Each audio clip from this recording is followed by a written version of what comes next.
Hi, నమస్తే. నేను మీ నాగేష్ గంగుల. అందరూ బాగుండాలి, అందరిలో మనం ఉండాలి. శ్రీరామ రామ రామేతి రమే రామే మనోరమే సహస్రనామ తత్తుల్యం రామనామ వరాననే. శ్రీరామ రక్ష సర్వ జగద్రక్ష. ఇవి మనకు తెలిసిన సూత్రాలు. నిజంగా చెప్పుకోవాలంటే రాముడి గురించి చెప్పాలంటే చాలా చాలా చాలా ఉంది. మన జీవితంలో ఎన్నిసార్లు రామ అనే పదం వాడతామో అది చెప్పాలంటే మంచి వీడియో చేయొచ్చు, అది నెక్స్ట్ వీడియోలో చేస్తాను. అయితే ఇప్పుడు మాత్రం మీతో పంచుకోవాలనుకుంటున్న టాపిక్ ఏంటంటే, నాకు ఈరోజే అయోధ్య రాముడి నుంచి ఇన్విటేషన్ వచ్చింది. రామ మందిరం ప్రాణప్రతిష్ఠ జరుగుతున్న శుభ సందర్భంలో నాకు ఆహ్వానం అందింది. ఏంటి, కొంతమంది హేళనగా నవ్వుతారు, నన్ను అభిమానించే వాళ్ళు నమ్ముతారు కదా. ఒకవేళ హేళనగా నవ్వే వాళ్ళ ప్రశ్న ఏంటి, ఖచ్చితంగా వాళ్ళు అడిగేది ఏంటి, వాళ్ళు ఏమడుగుతారో నాకు తెలుసు. నీకు ఏ అర్హత మీద రాముడి ఆహ్వానం అందింది అని, నీకున్న అర్హత ఏంటి అని, అంతే కదా. ఎస్, అక్కడికే వస్తున్నా. అదే ఈరోజు నా టాపిక్. ఏంటో తెలుసా? అయ్యో రామ అయోధ్య రామ, అయ్యో రామ అయోధ్య రామ, అయ్యో రామ అని ఎందుకన్నానో తెలుసా? ఇదే ప్రశ్న మీరు నన్ను ఏదైతే అడుగుతారో, నీకు ఏ అర్హత ఉందని, ఇన్విటేషన్ నీకు వచ్చిందని అడుగుతారో, అదే ప్రశ్న నా మదిలో గత కొద్ది రోజులుగా తొలిచేస్తుంది. నేను ఫోటో చూశాను. ఒక ఫోటో చూస్తే అందులో పవన్ కళ్యాణ్కి అయోధ్య రాముడి దగ్గర నుంచి ఇన్విటేషన్ వచ్చిందంట. నిజంగా తీసుకునేవాడికి ఎలాగో ఉండవు, ఇచ్చేవాడికైనా ఉండాలి కదా. ఇచ్చేవాడికి ఖచ్చితంగా కొన్ని విలువలు పాటించాలి కదా. ఏ ఉద్దేశంతో పవన్ కళ్యాణ్కి ఆహ్వానించారు, ఏ ఉద్దేశంతో, ఏ విధంగా, ఏ క్వాలిఫికేషన్ చూసి పవన్ కళ్యాణ్ని ఆహ్వానించారు? ఇక్కడ నేను అడిగే ప్రశ్నలు కొన్ని ఉన్నాయి. ఏంటో తెలుసా? ఫస్ట్ ప్రశ్న, శ్రీరాముడు అనగానే మనకి బాగా గుర్తొచ్చేది పితృవాక్య పరిపాలకుడు, అలాగే ఏకపత్ని వ్రతుడు. ఇవి గుర్తొస్తాయి. తర్వాత మిగతావన్నీ గుర్తొస్తాయి. మొదటి గుర్తొచ్చేవి మాత్రం ఇవే. అయితే ఇక్కడ ఏకపత్ని వ్రతుడికి బహుపత్ని వ్రతుడు అయిన పవన్ కళ్యాణ్కి ఇన్విటేషన్ వచ్చిందంట. ఏ విధంగా వచ్చింది నాకు తెలియక అడుగుతాను. ఆయన ఏమైనా ఇంతకుముందు గెలిచి ఉన్నాడా? ఆయన ఒక ఎమ్మెల్యేనా, ఒక ఎంపీనా, ఒక వార్డు మెంబరా, ఇంకోట? ఏ విధంగా ఆయనకి ఇన్విటేషన్ ఇచ్చారు? ఓ, పార్టీ అధ్యక్షుడేనా? మరి పార్టీ అధ్యక్షులు చాలామంది ఉన్నారు కదా. దేశంలో బోల్డ్ అని పార్టీలు ఉన్నాయి. వాళ్ళందరికీ ఇన్విటేషన్ అందిందా? ఇచ్చారా? వాళ్ళందరికీ ఇస్తే ఈయన మళ్ళీ ఎందుకు గొప్పగా చెప్పుకోవాలి?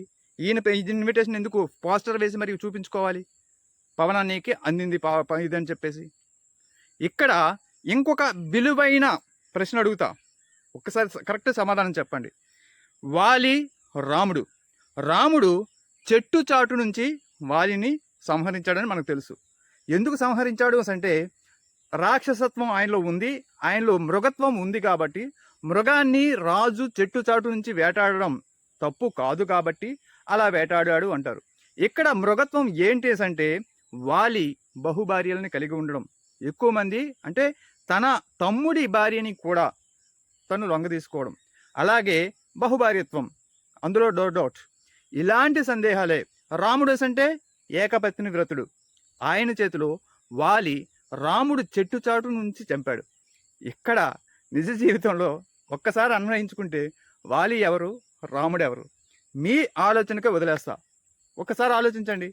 అయితే ఇక్కడ విశేషం ఏంటంటే, అప్పట్లో రాముడు చెట్టు చాటు నుంచి వాలిని సంహరిస్తే, ఇప్పుడు ఎవరైతే వాలి ఉన్నాడో, ఈ వాలి ఏం చేస్తున్నాడు?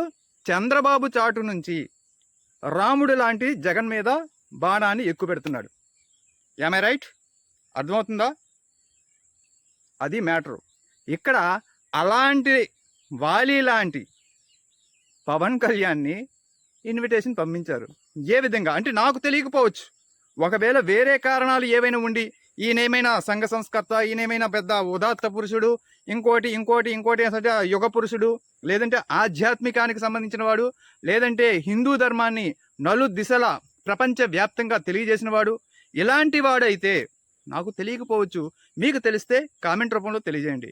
ఇక్కడ మరొక ధర్మ సందేహం అంటే, నాకైతే అడగకూడదు, కానీ అడగాలనిపిస్తుంది.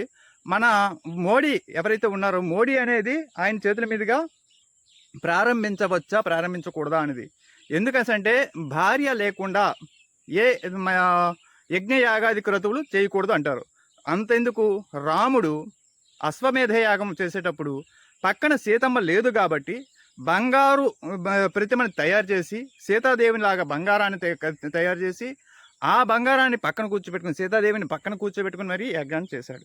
ఇక్కడ మరి మోడీ అలా చేస్తున్నారా ఏంటి అనేది నాకు తెలియని విషయం. దానికి నేను క్వశ్చనింగ్ చేయలేను. ఎందుకంటే బీజేపీ అనేది నిజంగా హక్కుదారు.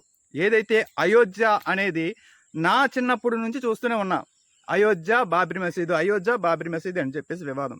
అప్పుడు లాల్ కృష్ణ అద్వానీ, మీరందరికీ తెలిసిన ఎల్కే అద్వానీ, అటల్ బిహారీ వాజ్పేయి గారు, వీళ్ళిద్దరూ బీజేపీని తమ రెండు ఏమంటారు కాడెద్దులు అంటాం కదా, రెండు ఎద్దులు ఏదైతే తమ భుజాన కాడిని మోసుకొని లాగుతాయో అలా బీజేపీని అయోధ్య పేరుతోనే చాలా కాలం లాగారు. అలాంటి బీజేపీ ఇన్ని సంవత్సరాలకి అన్ని సమస్యలను పరిష్కరించుకొని ముస్లింలని కూడా అంగీకరింపజేసి ఆఖరికి కోర్టుల ద్వారా ఇవి అవి అన్ని చేసి మొత్తానికి అయోధ్యలో రాముడిని స్థాపిస్తున్నారు. అది గొప్ప విషయం. అలాంటి బీజేపీ తరఫున మోడీ గారు హాజరవుతున్నారంటే గ్రేట్. అలాగే కానీ ఈ విషయంలో మాత్రం నాకైతే అనిపించట్లా. ఈరోజు నాకు ఇన్విటేషన్ వచ్చిన తర్వాత మాత్రం అనిపించింది, ఎస్ నాకే ఇన్విటేషన్ వచ్చిందంటే ఒక పార్టీ అధ్యక్షుడిగా ఉన్న ఆయనకి రాకపోతుందా అని. నాకు ఎందుకు ఇన్విటేషన్ వచ్చిందంటే ప్రతి ఒక్క సాధారణమైన పౌరుడికి కూడా ఇంటికి ఒక ఫోటో పంపించారు, అలాగే ఒక లెటర్ పంపించారు, అక్షతలు కూడా పంపించారు. ప్రతి ఊరికి వచ్చాయి. మా ఊరిలో కూడా నాకు ఈరోజు అందింది. అందుకే నాకు ఇన్విటేషన్ వచ్చిందని చెప్పాను. ఓకేనా? మీకు కూడా ఇన్విటేషన్ అందే ఉంటుంది. మీకు కనుక ఈ వీడియో నచ్చినట్లయితే తప్పనిసరిగా లైక్ చేయండి. మీ అభిప్రాయాన్ని కామెంట్ రూపంలో తెలియజేయండి. ఇంతవరకు మన ఛానల్ని సబ్స్క్రైబ్ చేయకపోతే వెంటనే సబ్స్క్రైబ్ చేయండి. Thank you so much. నేను మీ నాగేష్ గంగుల.